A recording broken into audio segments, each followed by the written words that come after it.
नमस्कार, स्वागत है आपका हमारे चैनल में। फ्रेंड, अगर आप हमारे चैनल में पहली बार आए तो चैनल को सब्सक्राइब करके जाना, क्योंकि फ्रेंड यहाँ क्लास 10 के लेटेस्ट वीडियो मिलते हैं। तो फ्रेंड चलिए थोड़ा सा वीडियो का इंट्रोडक्शन जान लेते हैं। तो फ्रेंड, ये जो हम लोग जान रहे हैं, प्रथम सहायक परीक्षक जान रहे हैं, ये जो हमारा बुक है वो विज्ञान है। और विज्ञान का आपको चैप्टर पता है कि अम्ल क्षारक लवण यानी का अध्याय 2 चल रहा है। और ये हमारा पार्ट 4 है। पार्ट 1, 2, 3 बना दिए हैं मैंने, और पार्ट 4 ये लास्ट पार्ट है। और ये खास बात है कि ये अम्ल क्षारक लवण आज हमारा खत्म हो जाएगा, और अगले वीडियो में हम लोग अगले चैप्टर जानेंगे जो कि प्रथम सहायक परीक्षा के अंतर्गत आता है। तो फ्रेंड चलिए वीडियो को मजेदार तरीके से स्टार्ट करते हैं। प्रश्न 1 है हमारा। प्रश्न 1, सूक्ष्म भुजा व चूना को किससे अभिक्रिया कराने पर व्यंजक चूर्ण का निर्माण होता है? इसका आंसर है क्लोरीन से। ये बहुत ही एमसीक्यू क्वेश्चन है, ठीक है। प्रश्न 2, सूक्ष्म भुजा व चूना और क्लोरीन से अभिक्रिया कराने पर किस किस का निर्माण होता है? इसका आंसर है व्यंजक चूर्ण और हाइड्रोजन गैस। प्रश्न 3, व्यंजक चूर्ण का रासायनिक नाम क्या है? इसका आंसर है कैल्शियम ऑक्सीक्लोराइड।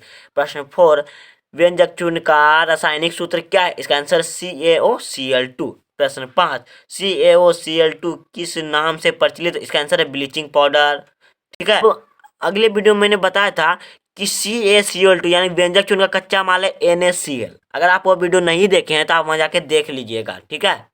6 है, व्यंजक चूर्ण का निर्माण का समीकरण है, यानी व्यंजक चूर्ण जो निर्माण होता है उसका क्या समीकरण यानी क्या रासायनिक समीकरण है? इसका आंसर है CaOH का होल 2 प्लस Cl2, यानी कि सूक्ष्म भुजा हुआ चूना और क्लोरीन से अभिक्रिया कराने पर अभिक्रिया, यहाँ तीर का निशान आपको दिख है यानी कि अभिक्रिया हो रही है, तो CaCl2 प्लस H2 का निर्माण होता है, यानी कि व्यंजक चूर्ण और हाइड्रोजन गैस का, ठीक है। प्रश्न 7, व्यंजक चूर्ण का 3 उपयोग है। इसका आंसर है रोगाणु को मारने में, दूसरा सूती वस्तु उद्योग में, तीसरा कागज उद्योग में। प्रश्न 8, सोडियम क्लोराइड जल, कार्बन डाइऑक्साइड और अमोनिया से अभिक्रिया कराने पर किस किस का निर्माण होता है? इसका आंसर है बेकिंग सोडा और अमोनियम क्लोराइड, ठीक है। प्रश्न 9, बेकिंग सोडा का रासायनिक नाम क्या है? इसका आंसर है सोडियम हाइड्रोकार्बोनेट। प्रश्न 10, बेकिंग सोडा का रासायनिक सूत्र क्या है? इसका आंसर है NaSCO3।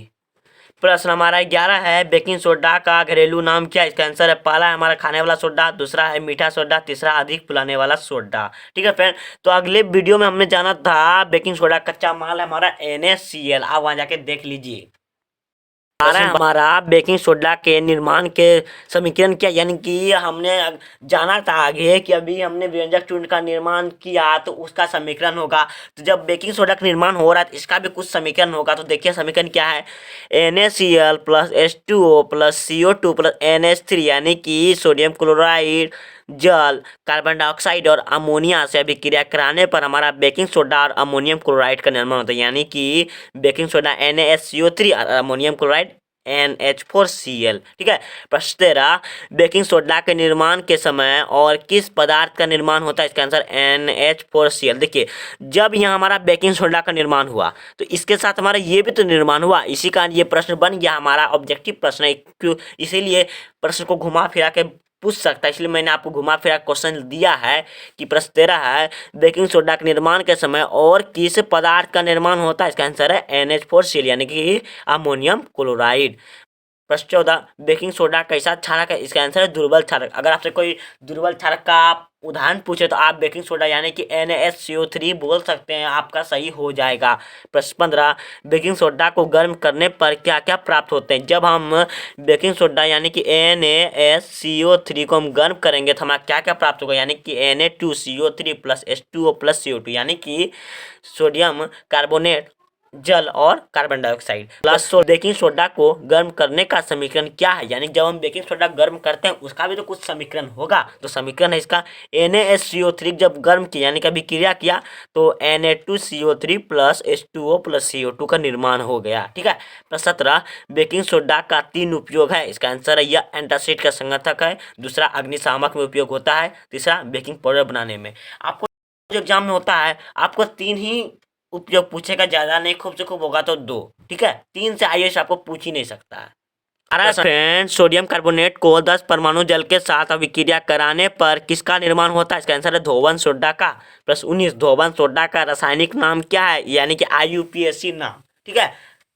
तो इसका आंसर है सोडियम कार्बोनेट डेकाहाइड्रेट। प्रश्न 20 हमारा, धोवन सोडा का रासायनिक सूत्र क्या है? यानी कि IUPAC सूत्र क्या है जो कि सबको फॉलो करता है? तो इसका आंसर है Na2CO3 × 10H2O। प्रश्न 21, धोबन सोडे के निर्माण का समीकरण, यानी कि देखिए मैंने व्यंजक चूर्ण का निर्माण जो हुआ उसका समीकरण देख लिया, बेकिंग सोडा का समीकरण देख लिया। अब बेकिंग सोडा और इसका समीकरण देख लिया तो हमने धोबन सोडा का समीकरण जानना, तो जाहिर सी बात है। तो देखिए समीकरण हमारा Na2CO3 यानी कि सोडियम कार्बोनेट और 10 परमाणु जल के साथ अभी क्रिया करा दिए यानी कि तीर को, तो Na2CO3 × 10H2 का निर्माण हो गया। प्रश्न 22 फ्रेंड्स हमारा, धोबन सोडा कैसा पदार्थ है? इसका आंसर क्षारकीय पदार्थ। फ्रेंड आपको कॉमन सेंस लगा के पहचान लेना चाहिए कि क्षारकीय पदार्थ कैसे है। फ्रेंड जैसे धोबन सोडा यानी कि धोने वाला सोडा। अब भाई धोने वाला सोडा यानी कि सर्फ, हम कपड़ा धोते तो सर्फ से, तो हम सर्फ को अगर हम चेक करेंगे तो वो हमारा क्षारक लगेगा, तो हमारा क्षारक पदार्थ हो जाएगा। तेईस हमारा, धोबन सोडा का 3 उपयोग है। इसका आंसर है पहला हमारा साबुन ताप माजक बनाने वाले उद्योग में, दूसरा हमारा घर को साफ सफाई करने में, तीसरा जल की अस्थायी कठोरता हटाने में। प्रश्न 24 है, प्लास्टर ऑफ पेरिस का 2 अन्य नाम है। इसका आंसर है पहला कैल्शियम सल्फेट अर्धाइड्रेट, दूसरा कैल्शियम सल्फेट हेमीहाइड्रेट। अगर जो है आपको घुमाने के लिए है, पर आप फिक्र नहीं कीजिए, जब तक हम है तो आपको कोई भी दिक्कत नहीं होगा। तो फ्रेंड ये दोनों का जो सूत्र होता है प्लास्टर ऑफ पेरिस का ही सूत्र होता है, क्योंकि फ्रेंड ये प्लास्टर ऑफ पेरिस का ही दूसरा नाम है। फिर जैसे कि आपको घर में कोई दूसरा नाम से पहुंचाता होगा तो आप एक ही है ना, तो प्लास्टर ऑफ पेरिस का हम कई नाम से पुकारे पर उससे फर्क नहीं पड़ता है, पर यह प्लास्टर ऑफ पेरिस का ही एक नाम है, या आप सोचे तो ये निक नेम है, ठीक है। प्रश्न 25, 373 केल्विन के जो हमारा केल्विन है, 373 केल्विन के बराबर कितना डिग्री सेल्सियस होता है? इसका आंसर 100 डिग्री सेल्सियस, यानी कि 373 केल्विन बराबर 100 डिग्री सेल्सियस, ठीक है। जहाँ पे 100 डिग्री सेल्सियस देने का हो, अगर आप वहाँ 373 केल्विन दे देते हैं, अगर जहाँ पे 373 केल्विन देने का हो आप अगर वहाँ पे 100 डिग्री सेल्सियस दे देते हैं तो आपका कोई भी गलत नहीं करेगा, ठीक है। प्रश्न 26 है, जिप्सम को 373 केल्विन के ताप में गर्म करने पर जिप्सम के अणु किसको त्याग देते हैं? इसका आंसर है जल के अणु को। अगर यहाँ पे 373 केल्विन का अगर बात हुई तो यहाँ पे हम अगर 100 डिग्री सेल्सियस दे देते हैं कि जिप्सम को 100 डिग्री सेल्सियस के ताप में गर्म करने पर जिप्सम किसके अणु को त्याग देते हैं? इसका आंसर है जल के अणु को। बात एक ही है। प्रश्न 27 हमारा, जिप्सम को 373 केल्विन के ताप में गर्म करने पर किसका निर्माण होता है? इसका आंसर है प्लास्टर ऑफ पेरिस। प्रश्न 28, जिप्सम का रासायनिक सूत्र क्या है? इसका आंसर है CH4 × 2H2O। प्रश्न 29 है, प्लास्टर ऑफ पेरिस का रासायनिक सूत्र क्या है? इसका आंसर है CH4 × 12H2O। हमारा 30 है, प्लास्टर ऑफ पेरिस के निर्माण का समीकरण है। इसका आंसर है CH4 × 2H2, यानी कि जिप्सम का ये सूत्र है। जिप्सम को जब 373 केल्विन के ताप में गर्म करेंगे तो हमारा CH4 × 12H2O + H2 यानी कैल्शियम सल्फेट अर्धाइड्रेट, कैल्शियम सल्फेट हेमीहाइड्रेट या प्लास्टर ऑफ पेरिस का निर्माण हो जाएगा। 31 फ्रेंड, प्लास्टर ऑफ पेरिस के निर्माण में संतुलित रासायनिक समीकरण है, यानी कि जब प्लास्टर ऑफ पेरिस का निर्माण हुआ तो ये हमारा संतुलित नहीं है, इसको हम यहाँ पे संतुलित करेंगे। इसका आंसर है CH4 × 2H2O। अभी क्रिया करके 373 केल्विन के ताप में CH4 × 12H2O + 3/2H2O, तभी हमारा संतुलित हो गया, ठीक है। प्रश्न 32, प्लास्टर ऑफ पेरिस कैसा पदार्थ है? इसका आंसर है सफेद चूर्ण। आप देखते होंगे सफेद चूर्ण का कोई वस्तु लीजिए तो वो हमारा प्लास्टर ऑफ पेरिस ही है। प्रश्न 33 हमारा, प्लास्टर ऑफ पेरिस का 4 उपयोग है। इसका आंसर है टूटी हुई हड्डियों को सही स्थिर करने में, यानी जब हमारा कोई अंग टूट जाता है, अगर हम डॉक्टर के पास जाते हैं तो हमारा जो सफेद चूर्ण जैसा एक पट्टी बांधता है तो वही हमारा प्लास्टर ऑफ पेरिस है, ठीक है। उससे होता है जहाँ पे हड्डी टूटी है उसको सही जगह स्थिर करने में आसानी होती है। 2 हमारा है उपयोग, खिलौने बनाने में किया जाता है। 3 हमारा है सजावटी सामान बनाने में किया जाता है, और जो हमारा 4 है वो सतह को चिकनाने में किया जाता है। अगर आप इसमें 2 भी याद रखते हैं तो आपको नंबर आ जाएगा, क्योंकि एग्जाम में इतना नहीं पूछता है, मैं आपको बता देता हूँ। क्योंकि जितना ज़्यादा बताएंगे, 4 बताएंगे तो आपको 2 तो याद रहेगा ही, ये तो कंफर्म सी बात है।